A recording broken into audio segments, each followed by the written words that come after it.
Actually, what happened was that late this afternoon, we got to know that the Congress Party National President, Shri Mallikarjun Kharge ji, and some other senior leaders like Shri Rahul Gandhi, Mrs. Priyanka Gandhi, Shri Venugopal ji, and others had suddenly sat on a dharna.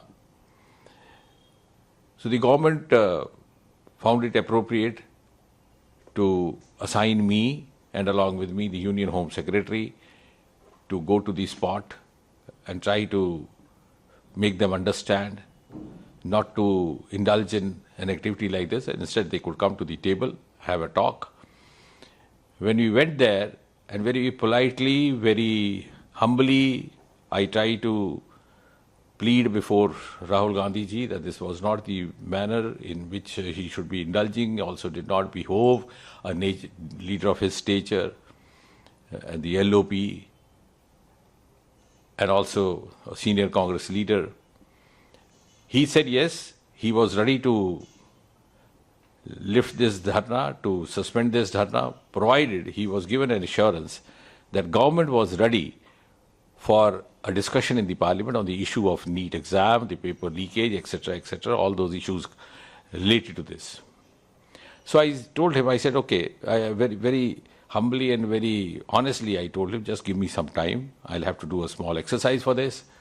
So I got in touch with the top leadership of the government, and then I was conveyed that on behalf of the government, I could assure Rahul Gandhi ji that government is ready to have a detailed discussion on NEET related agitation, protest, also on all the other issues related to NEET. When I went back to Rahul ji with this message, he said, no, but I also want the resignation of the education minister. Then I politely tried to submit before him. I said, look here, this is not done. Now, this is not a gentlemanly behavior, because just a few minutes back you told me that if I got the assurance from the government that they were ready for a debate in parliament on the NEET and the education-related issues, you would call off your dharna immediately. But now you're saying no. No, he said, no, it's my wish. My demands have changed now. Then I told him, I said, this doesn't behove an LoP to change stance and change goalposts that frequently and just within a couple of minutes. He said, no, that's my wish.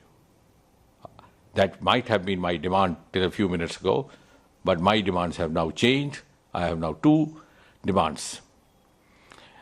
Then the Union Home Secretary accompanying me politely tried to submit before him that this was, even if he had to sit on a dharna, this was not the right spot because it was causing a lot of traffic disturbance and the commuting disturbance for the common citizens. To which he replied, it is his wish where he sits, and he doesn't need anybody's permission or anybody's advice on that. So we had no option but to leave the spot. It's very unfortunate. The leader of such stature, the LoP, has conducted himself like this. And I politely told him that means you are not in a mood to find a way out. You have made up your mind to have a confrontation. So be that as it, can't help it. And it's so unfortunate to come across something like this, particularly so when this morning itself Prime Minister Modi ji gave out a very candid assurance to the countrymen that nobody responsible for the paper leakage episodes will go scot-free. Not only that, he went on to say that the severest punishment would be accorded to the persons who are found involved in this.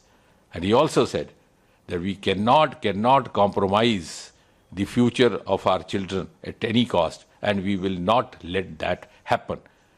And he also mentioned that this is a malaise which has now virtually affected not only the central government or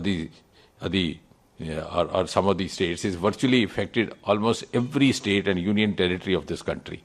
And there is a nexus, a crime nexus operating, and we will not spare them, we will bring them to book. And within a few hours of the assurance of the Prime Minister of India, the LoP, instead of responding in the right way and putting across his hand of cooperation, has tried to be, or has decided to be, confrontationist. I think there can be nothing more unfortunate for a democracy.